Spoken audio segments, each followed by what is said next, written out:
এই যে বাবু, আমি খাদ্য দপ্তর থেকে এসেছিলাম। স্যার আমি তো খাবার কমে দিয়েছি। বিশ্বাস না হলে আমার মাকে জিজ্ঞাসা করবো, চলো। আমি তোমাকে কিছু বলতে আসিনি। এই ভেড়াগুলো তোমার তো? হ্যাঁ, এই ভেড়াগুলোকে রোজ কি খাওয়ান?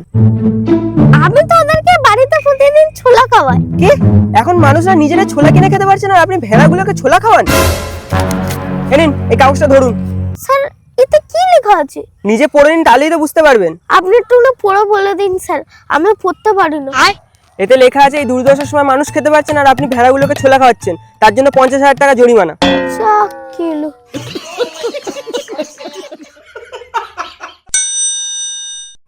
কি রে, কত খাবি রে? চ চ চ এবার বাড়ি চ। এই যে ভাই, কি হলো? আপনি আবার আসছেন? এখন ওদেরকে কি খাওয়াচ্ছেন? এখন তো ওদেরকে আমি ভেজিটেবল খাওয়াই। হ্যাঁ, ওরকম কিছু একটা আন্দাজ পেয়েছিলাম আমি। হয়ে গেল। আবার আপনি কি লিখছেন? আবার কি? এই পড়ে দিন, আমি পড়তে পারবো না। এখন অর্থের অভাবে মানুষগুলো ফ্যান ভাত কে কাটাচ্ছে, আর আপনি সেখানে ভেড়াগুলোকে ভেজিটেবল খাওয়াচ্ছেন। এর জন্য আপনার 1 লাখ টাকা জরিমানা।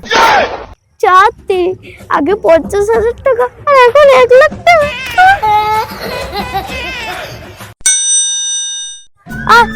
এদিকে এদিকে